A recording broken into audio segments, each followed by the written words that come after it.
Donc, Bedrat Hashem, on est la dernière paracha de Shemot. Alors, ça s'appelle la paracha Fekoudé. Mais parce que le Dagesh, il saute à cause du Ele Fekoudé. Mais s'il n'y avait pas le Ele, on dirait Pekoudé. Donc, on dit soit Pekoudé, soit Fekoudé. Donc, Fekoudé, ce sont les mesures du tabernacle. Donc, c'est une paracha qui a l'air assez technique, qui suit Vayakel et qui va donner les mesures du Mishkan. Effectivement, comme le Mishkan, il est fait en bas sur le modèle d'en haut, pour le Zohar, la paracha Fekoudé, c'est une grande paracha parce qu'on va expliquer tous les palais divins. On va expliquer l'architecture des palais divins. C'est là-bas qu'on va avoir les chalot, bien qu'il y ait aussi une partie des chalot dans Bereshit. Donc la paracha Fekoudé dans le Zohar, c'est un très très très gros morceau. Il y a beaucoup de feuillets. Et effectivement, donc on va parler des différents palais. Il y a tous les cours qui sont en ligne là-bas sur ces palais-là. Et les palais, c'est assez compliqué. Mais on va dire que les palais, ce sont comme des indications de l'endroit où on est. Ce n'est pas les sphirotes, ce sont les indications, c'est comme des sas qui indiquent. Mais il y a une architecture des palais. Et en plus, là-bas, il y a les noms des anges, ceux qui sont à l'intérieur, et leur architecture est très détaillée. Mais évidemment, si on parle des palais, parce que les palais, ils servent à se repérer dans le processus ascensionnel, ou dans le processus quand on monte ou quand on descend, les palais, ils servent à la prière. Et donc, on va parler, encore une fois aujourd'hui, parce que c'est un sujet très important, des kavanot. Mais avant de parler des kavanot, vous savez qu'il y a une discussion classique pour savoir d'où vient la prière. Est-ce que la prière, elle a été instituée en regard des sacrifices, ou est-ce qu'elle a été instituée en regard des patriarches? Et c'est les deux. Ça veut dire qu'on dira concrètement, Abraham, c'est la prière du matin, Yitzhak l'après-midi, Yaakov, c'est la prière du soir, et David, c'est Tikkun Chatzot. Okay, et les sacrifices, ce sont les sacrifices du matin qui correspondent à Shacharit, Mincha et Arvit, et ce qui se passait dans le temple la nuit correspondant à Chatzot. Mais si on tient, et c'est ce qu'on va voir dans le soir aujourd'hui pour commencer, si on tient que la prière, elle est en regard des sacrifices, il faut bien réfléchir. C'est un sujet qui m'a occupé tout Shabbat. Pourquoi? Parce que c'est pas pareil. Je veux dire, un sacrifice, ça se fait avec quelque chose de concret. Ça se fait avec un animal ou avec un végétal. Et je vais vous donner un exemple que j'ai lu dans le Ramak, qui fait que si on ne comprend pas ça, on ne peut pas comprendre ce que c'est que le sacrifice. Il y a plusieurs types de sacrifices. D'accord. Il y a le hola, il y a le hatat. Mais prenons par exemple le hola. Le hola, c'est un sacrifice qui va être consumé entièrement. Il y a juste la peau qu'on va prendre pour le Kohen. Il y a toute une procédure, il y a des halachot pour les sacrifices, qui sont bien expliqués par le Rambam, parce que dans le Shulchan Aruch, ça n'a pas été ramené. Et donc, il y a un ordre précis. Comment on fait le sacrifice, où est-ce qu'on le fait, etc. Maintenant, Ramak, il va parler à propos justement de Parashat Vayikra, qu'on a lu Shabbat. Il dit, il y a un moment, il y a quelque chose qui s'appelle la smicha. La smicha, littéralement, ça veut dire qu'on doit appuyer sa main ou ses mains, parce que des fois il y a marqué yado, des fois il y a marqué yadav. On doit appuyer sa main ou ses mains sur la tête de l'animal.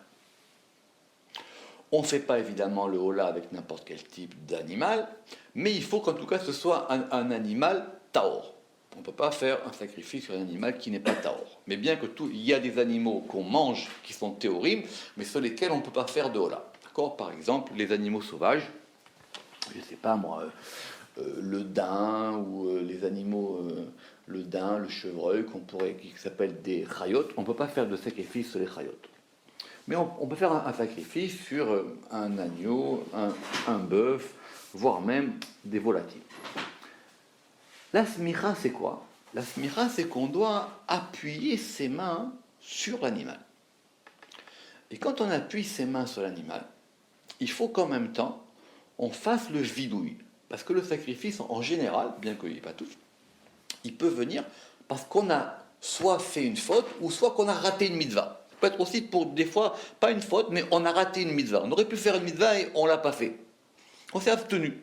Ça s'appelle que ce n'est pas un lota assez, c'est qu'on a raté un assez.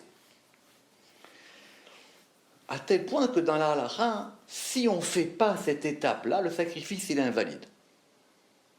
Ok. Et cette étape-là, on ne peut pas la faire chez soi.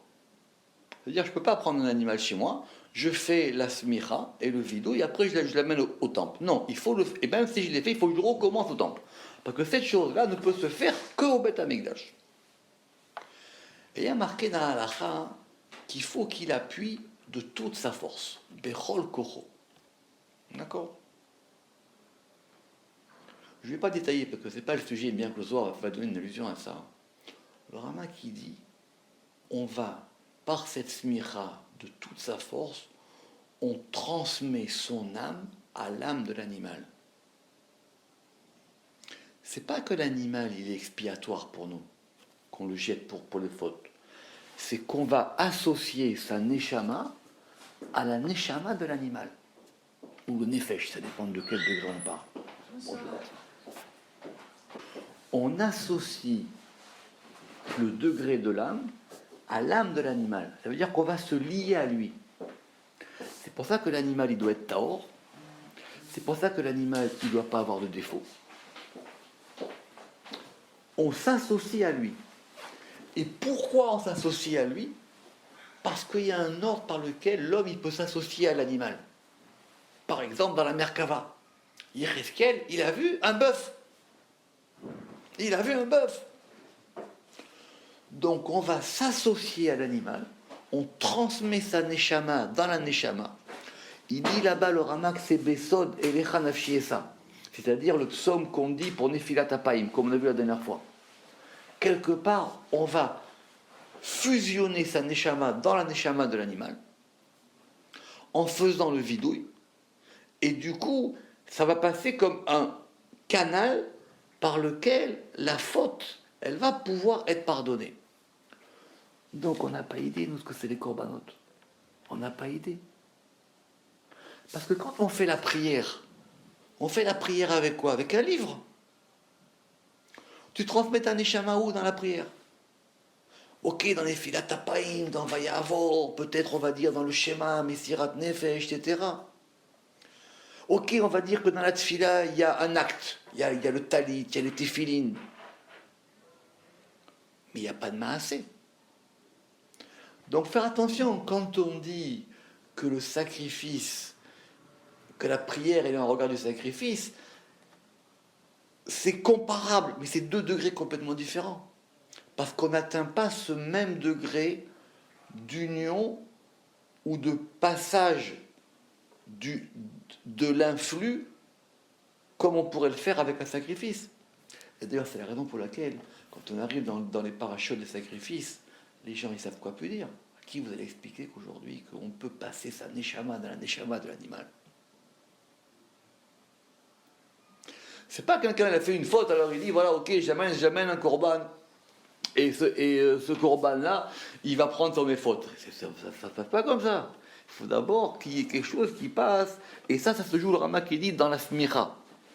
À cause de ce bechol kocho. C'est-à-dire qu'il transmet sa force à. C'est ça le bechol kocho. D'ailleurs, c'est comme dans le Kaddish. Quand on dit Amen, Yisheme, Rabbalabay, il faut le dire aussi Bechol Kocho. Parce que c'est Kohar, c'est 28 lettres. Parce qu'il faut 28 lettres. Donc, ici, on va faire, pour commencer, on va parler aujourd'hui de la prière. C'est un très beau soir pour expliquer le principe de la tefila. En tout cas, reprenons le parallèle qu'il y a entre la prière et les korbanot. Korbana, Kula le Sitrada, Chulka de Kedusha. Le sacrifice, lui, il est entièrement de ce côté, c'est-à-dire Chulka de Kedusha, la part de la sainteté. Dans le sacrifice, même s'il y a des parties qu'on va enlever, etc., le sacrifice, il est totalement saint. C'est pour ça qu'il y a des règles, une personne impure ne peut pas le toucher, etc., etc., parce que c'est quelque chose qui est totalement saint. Vereuta de Kedusha. Et il est aussi une volonté, un influx de sainteté. C'est-à-dire que dans le Korban, il n'y a rien normalement qui part pour l'autre côté. C'est-à-dire qu'on a réussi à créer une jonction où tout est parti sans aucun rapport avec les forces extérieures. Où les citradas, et de ce côté, Aouchulka de inun chovin vechataim, et cette part de ces fautes, alors il y a plusieurs mots, il y a les chovin, il y a les fautes, les chataim, c'est les péchés, il y a les averot, ça dépend comment on traduit. En tout cas, ce sont différents degrés. D'ityavu be'oda'a ala'u bisra de korbana, qui ont été donnés par la reconnaissance sur cette chair du sacrifice. C'est ce que je vous ai expliqué. Ça veut dire qu'on a fait passer, prenez l'exemple de la prière, comme dans sa prière, on va faire passer ce qu'on veut, et pour faire passer ce qu'on veut, il faut qu'aussi à un moment on se débarrasse de ses fautes, parce que sinon la prière, elle ne monte pas. Dans le sacrifice aussi, ce côté, il va passer par le fait qu'on va faire passer, mais en s'associant à l'animal, ses fautes. Kema dirtiv, comme il est écrit, Imraev sonacha achiluo. Si a faim celui qui te hait, achiluo lechem, nourris-le de pain. Ve'im sameh ashkeumaim. Et s'il a soif, ashkeumaim, abreuve-le d'eau.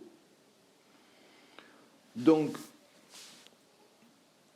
parce que pour prier, il faut faire un chemin avec Hachem.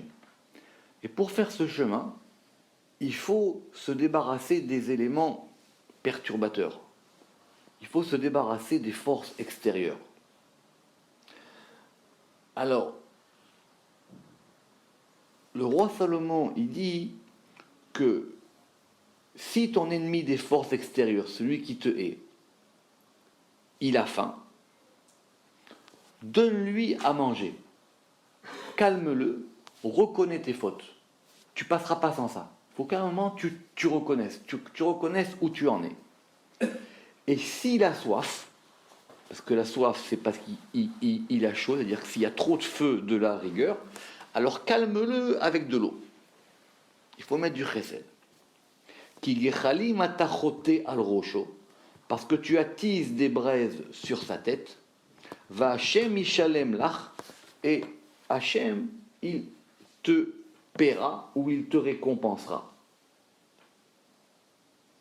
Donc, toute la partie dans la prière où on va reconnaître ses fautes, elle sert à faire ce chemin-là. Vesimanich, et le signe de ça, c'est très intéressant parce que c'est dans la Megillah d'Esther. Il y a marqué là-bas, Yavo Amelech ve'aman el amishte, que viennent le roi et Aman au festin. C'est très intéressant ce soir parce que vous savez que dans la Megillah d'Esther, il n'y a pas marqué nom de Dieu. D'accord? Il n'y a pas marqué nom de Dieu.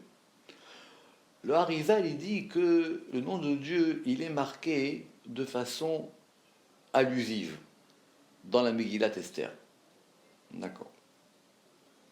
Et l'un des exemples que le Harizal il donne, c'est ce verset. Il est marqué Yavo Amelech ve'aman El amishte. D'accord? Alors, l'une des manières, c'est de dire Yavo, c'est Yud, Hamelech, c'est He, Yud Ke, Vehaman, El Amishte. Où il y a un autre verset qui dit Ayom. Et comme ça, on a Yud Ke, Vav Ke. Mais ici, qu'est-ce que veut dire le Zohar? Le Zohar dit voilà, je vais te donner le signe de cette chose-là. il faut reprendre le pshat. Il dit quoi ce verset? Esther, elle dit que le roi et Haman, ils viennent au festin. Vous vous rappelez l'histoire? Vous vous rappelez l'histoire, d'accord, dans la Megillah. À un moment, elle dit, ok, je vous invite demain tous les deux. Mais ici, il y a marqué le roi, il n'y a pas marqué Achashverosh. Donc, elle associe et le roi et Haman. Elle associe les deux. Elle a associé quelque part le bien et le mal. Le roi, c'est Dieu. Chaque fois que dans la Megillah, il y a marqué le roi, c'est Akadosh Baruch Hu. Chaque fois qu'il y a marqué Achashverosh, c'est autre chose. Donc Esther, c'est la Shrina. Et quand elle associe le roi et Haman, donc elle fait, quelque part, c'est ça qui va causer, d'ailleurs c'est mon histoire, c'est ça qui va causer la chute de Haman. Parce que ces fautes-là, on les a remises à leur place. On leur a donné une direction. Quand quelqu'un ne sait pas quoi faire de ses fautes, c'est ça le plus compliqué. Mais quand il sait les organiser, déjà, c'est autre chose. Zakayu man de yada olchol. C'est pour ça que le Zohar il dit heureux est-il celui qui connaît ses voies, celui qui sait comment ça marche, c'est ça les voies, celui qui connaît les routes, c'est-à-dire qui sait se diriger, celui qui a le GPS d'en haut. Les me'ach be'orach keshot pour aller dans le chemin de la vérité. Parce que lui, il sait comment ça fonctionne. Et tout celui qui ne sait pas ordonner la louange de son maître, Tavlé de la ivré, il vaut mieux pour lui qu'il ne fût pas créé. Begin de starir tseluta de yush elama leela. Parce qu'il faut une prière qui soit parfaite en haut. Le soir est très dur, il dit. Celui qui ne prie pas avec les kavanotes, ça ne sert à rien. Parce qu'il ne sait pas orienter sa prière. Il va prier, mais il ne sait pas prier comment. Il ne sait pas s'orienter. C'est vrai que, et c'est une grande question dans la kavanote, on dit, mais maintenant, l'intention dans le sens de, parce que la kavana c'est la direction, mais l'intention du cœur, le type, il veut prier, il veut se rapprocher d'Hachem, ça c'est le moteur. Mais si tu as un super moteur d'une super voiture et que tu vas dans un mur, tu vas dans un mur. Si tu as un bon moteur et que tu es sur la bonne route, ça roule. L'intention dans la prière, c'est-à-dire le sentiment dans la prière, que tu veux prier, c'est le moteur, c'est l'essence, c'est vrai. Mais il faut connaître les routes. Et sur ça, le Zohar est très dur. Le Zohar, il dit, ici, on ne peut pas être plus dur. Il dit que celui-là, je vous dis ce qu'il met, il tovlé de la ivrée. Pourquoi? Begin de istarir seluta migo mahashava. Il faut une prière qui soit d'abord de l'intérieur de la pensée. Ça veut dire qu'il sait orienter sa mahashava quand il va prier. Vereuta deliba et la volonté du cœur. Ça, c'est le sentiment. Vekala, il faut une voix. Ou mila de shivvan et du dire des lèvres. Alors, avant de voir ça, vous savez que d'abord la prière importante, c'est la prière de la Hamida, celle qu'on dit à voix basse. Mais ce n'est pas à voix basse normalement. À voix basse, ça veut dire que les autres ne vous entendent pas. Mais vous devez entendre ce que vous dites. On apprend ça de Hana. Quand Hana elle a fait sa prière devant Élie, c'est là-bas qu'on a appris la prière, et Élie, il a vu ses lèvres qui remuaient, il n'entendait rien. Alors il a dit, elle est saoule. Et il lui a dit, tu ne peux pas venir au temple si tu as bu. Et il s'est approché et il a dit que Rak Sefatea Naot, et il n'y avait que ses lèvres qui bougeaient, mais elle entendait. Donc ici on dit qu'il faut Migo Mahashava, il faut d'abord une prière qui soit de l'intérieur de la pensée. Reuta Deliba, c'est vrai qu'il faut une volonté du cœur. Il faut qu'il y ait une motivation du cœur dans la prière. Il faut une voix. La voix, c'est quelque chose qui vient de plus loin, puisque vous savez qu'il y a la voix, et il faut après le dire des lèvres. Alors si vous voulez, d'après les sphirotes, on va dire que la sagesse c'est Chochma, le cœur c'est Bina, la voix c'est Tiferet, et le dire des lèvres c'est Malchut. Ça veut dire qu'on a associé tous les degrés. Vous avez Chorma, Bina, Tiferet, Malchut. Votre prière, là, elle tient la route. Vous avez tous ces éléments-là. S'il n'y en a qu'un, est-ce que ça passe? C'est une autre question. Mais si la prière elle est structurée de cette manière, elle peut passer. C'est pour ça que si on fait le parallèle, comme j'ai fait au début du cours, entre la prière et les sacrifices, c'est pareil.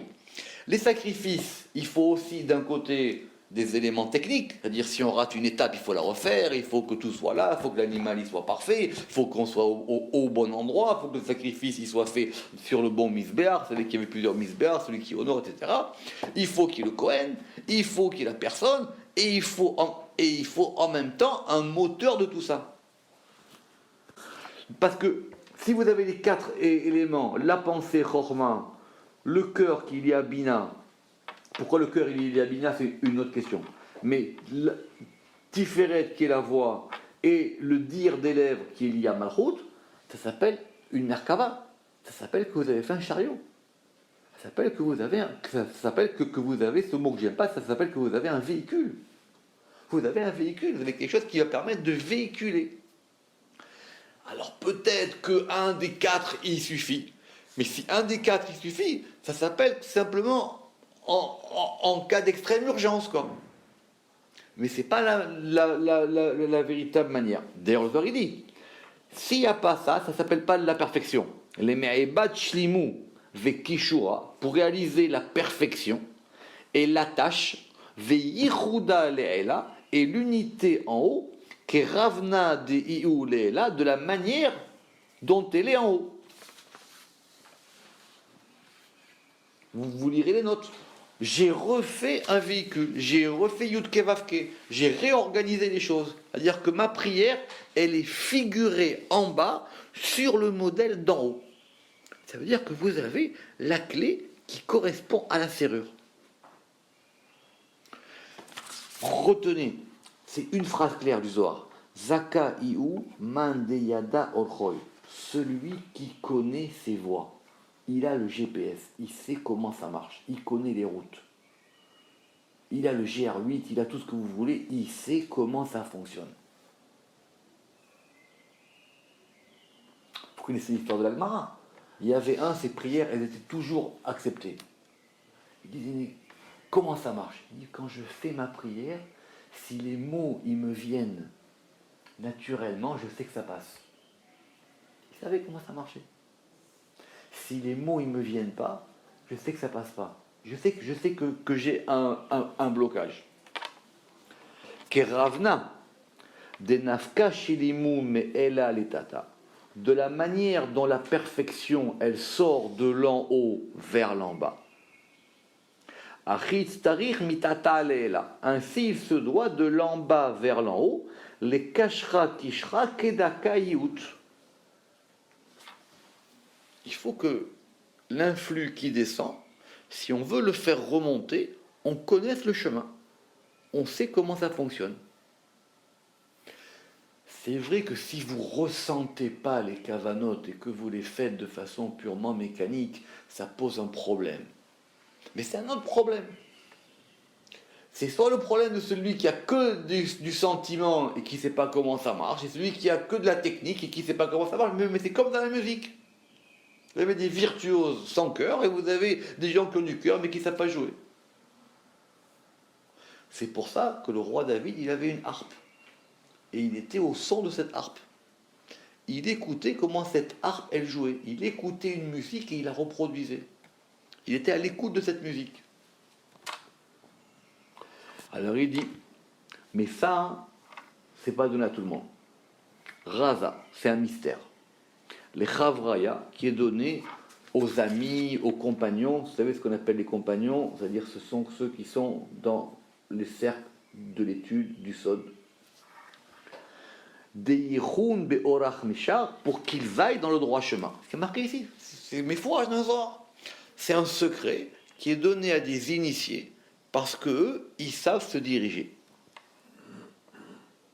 Machashava, et on reprend les mêmes termes. La pensée qu'il y a à Chorma, Kala, la voix, Ah, il faut que je... Oui, non, pardon. Alors, ici, c'est Mahashava, Mahashava, là, je reprends. Mahashava, la pensée, Reuta, la volonté, Kala, la voix, et le mot ou le dire. Ilin, Arba, Mekashrin, Tishrin, et ces quatre, ça attache des attaches, ça veut dire que ça ferme des choses, ça veut dire que vous avez attaché la chose, vous l'avez attaché, vous l'avez ficelé.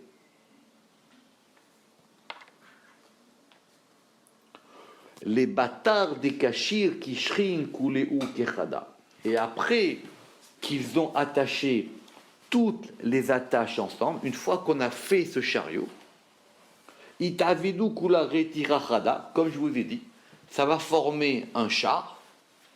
Les ashra alayou shechinta, pour que la shechina, elle soit sur ce char. Parce que la shechina, il lui faut un véhicule.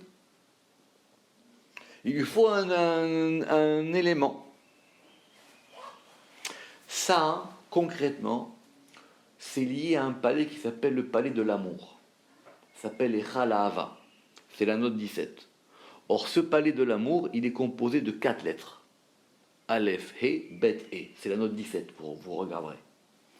Et donc, il faut avoir ces 4 degrés.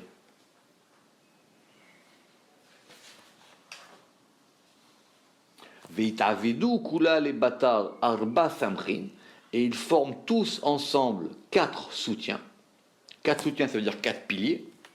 L'Itaterabeun, pour être couronné ou pour se couronner dans eux. Ou Shrinta istamir alayou, et la demeure, elle se soutient sur eux. C'est-à-dire que la Shrina, maintenant, elle a une prise. Il y a quelque chose sur lequel elle peut s'accrocher.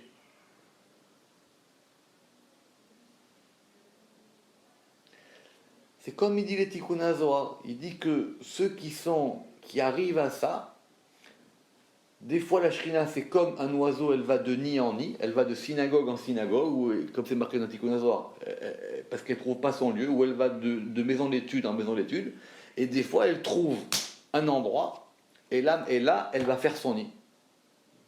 Comme dans le Ken Sipor. Et là elle fait son nid. Parce que maintenant, elle sait que là, elle peut se reprocher. Et celui qui arrive ça, il dit le Zohar, il n'est pas en galoute. Celui qui arrive à faire ça, il n'est pas en exil. Parce que du temps du temple, le soutien de la Shrina, c'était le temple. Elle savait que là-bas, elle pouvait résider. Donc comme il n'y a plus de temple, ça va se passer soit chez des individus, soit dans des endroits d'études ou de prière. Mais comme c'est incertain, et qu'on n'est pas sûr que ces personnes-là, ou ces lieux d'études, ou ces lieux de prière, ils vont reproduire quelque chose de l'ordre du temple. Alors la Shrina, c'est ça qu'on appelle qu'elle est en errance, elle est en galoute. Elle se promène. Elle se promène. Mais en Israël. Partout. Alors, Israël, c'est autre chose. Mais même partout, elle va se promener, jusqu'à ce qu'elle trouve un endroit. C'est pour ça qu'on a dit Gam Tzipor Matsabait. Même, c'est ça que le roi David, il a dit, même l'oiseau, il trouve des fois une maison. Ou Deror Kenla, et le Dror qui est un oiseau libre, qui lui n'a pas d'attache, des fois aussi il trouve un nid. C'est-à-dire il trouve un endroit sur lequel il peut s'appuyer. Et donc c'est ça, et c'est ça qui est marqué, ou Shrinta istimir alayou, et la Shrina, elle se soutient sur eux, Bechol inun kishrin ilain, dans toutes ses attaches supérieures. Ok. Alors maintenant, on va reprendre un peu techniquement. Mahashava afik reuta. La pensée, elle fait sortir la volonté. Donc c'est pas comme nous on croit. C'est pas que ça commence par la volonté. C'est d'abord parce que dans la Mahashava, dans la Chokhmah, c'est à la fois l'idée et à la fois le point de naissance du sentiment, du cœur. Donc c'est la Mahashava qui fait sortir la pensée. Reuta afikala, la volonté, elle fait sortir la voix. Une voix, c'est quoi? Une voix, c'est un son inarticulé. Rappelez-vous ça dans le Zohar. Un kol, c'est quelque chose dont on entend une voix, mais on ne sait pas qu'est-ce qu'elle dit. C'est pas articulé. Donc vous avez une Mahashava. La Mahashava, elle fait sortir une volonté. La volonté, elle fait sortir, comme vous diriez peut-être un écho, elle fait sortir un écho, un col, une voix, et cette voix, Reuta denafik digo machashava, et qui sort, la volonté qui sort du sein de la pensée. Et après, ça va se mettre dans des paroles.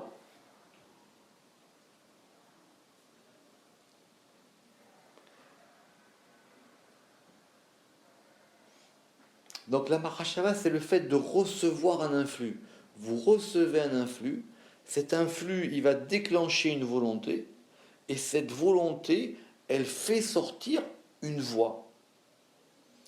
Comme on dit, si c'est Tiferet, c'est comme un rouar, elle fait sortir un souffle. Et ce souffle, après, il faut l'articuler et le faire rentrer dans la malchoute. Il faut le faire rentrer dans le détail, dans les choses concrètes. Apik kala de ishtema, elle fait sortir une voix, plutôt que la voix, elle fait sortir une voix qui s'entend. Ve'a'u kala de ishtema, et cette voix qui s'entend, salik le kashra kishrin mitata leela, elle monte ou elle s'élève, donc c'est pareil, elle monte ou elle s'élève pour attacher des attaches de l'en bas vers l'en haut, et chalin tataïn beilaïn, les palais inférieurs dans les supérieurs. C'est-à-dire que vous réemboîtez les choses, ça va réemboîter les choses, parce que si cette voix, elle est sortie, et qu'elle provient de l'en haut, elle va retrouver un chemin pour replacer les choses. Les choses maintenant, elles vont se replacer. Kala deyu kashir kishrin, la voix qui attache des attaches, ou mashir bilchaan me'ela letata bilchishu, et elle tire ou elle attire des bénédictions du haut vers le bas en murmure. Et ça va être les mots qui sortent de la bouche dans la prière. Ici, on parle de cette prière-là qui est en adéquation avec le haut. Et maintenant, quand les mots y sortent, alors c'est ça qui va attirer les brachot dans la prière. Donc la prière, c'est pas une demande. D'ailleurs, quand le Zohar, il veut parler d'une demande, il dit baouté. Comme on dit betzaloton ou baouton. Il y a la prière et il y a la demande. La demande, c'est autre chose. Je veux la santé, je veux des choses. Pour moi, ça s'appelle une demande. Tu as droit, il n'y a pas de problème. Mais c'est pas ça la prière. C'est 2 degrés différents. La prière, c'est trouver ce chemin-là. Et une fois qu'on a ce chemin-là, effectivement, au milieu, on peut faire nos demandes. C'est pour ça d'ailleurs que dans la prière, on a 3 bénédictions au début, 3 bénédictions à la fin. C'est ça qui organise les attaches. Et au milieu, on a les demandes. On va demander Moridatal, on va demander la Refoua, on va demander la Stira, etc. Samir ilin arba simchin machashava ureuta ukala vemila. Et donc, elle va soutenir ces 4 soutiens qui sont la pensée, la volonté, la voix et le dire ou la parole. Parce que si vous dites une chose qui ne correspond pas à un mouvement de volonté, qui n'est pas lié à une voix, ni qui n'est pas lié à une pensée, alors ça va dans tous les sens. Effectivement, ça ne manque pas des textes pour dire que Dieu il peut s'arranger avec ça. Mais il faut que ça fonctionne. Il est marqué dans la Akedat Yitzhak que Yitzhak, il a dit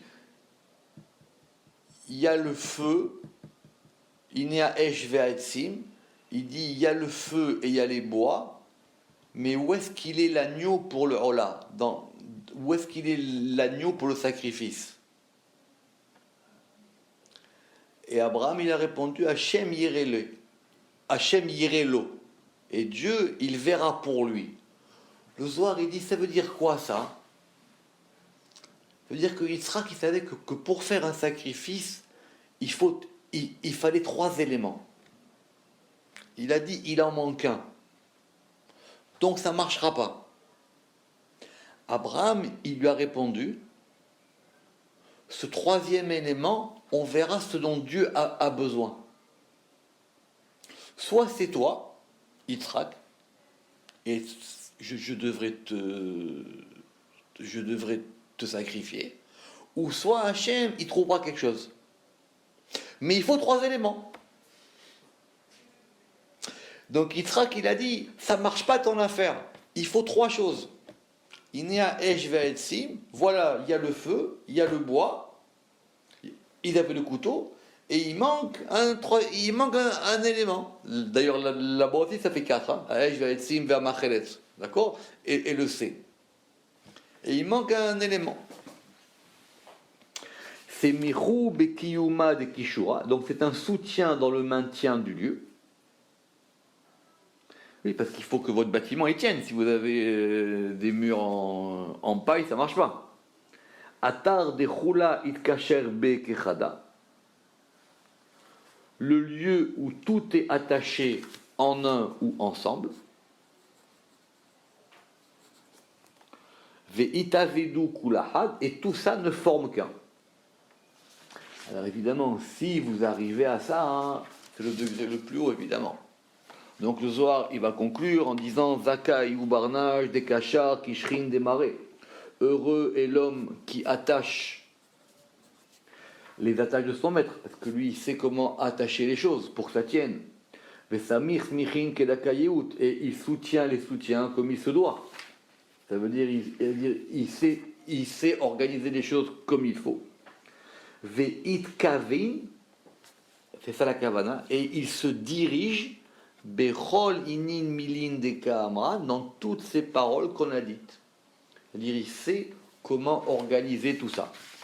Si c'est comme ça, Zakai ou be'ay alma ou be'alma deate, il est heureux ou il est méritant, parce que Zakai, ça veut dire les deux choses, dans ce monde-ci et dans le monde qui vient. Parce que pour lui, c'est pareil. Pour lui, il a dans Olam Hazé quelque chose qui ressemble à Olam Haba, parce qu'il est lié à ces choses-là. Qu'on ait au moins de comprendre ce texte. Baruch Adonai Leolam. Amen ve Amen.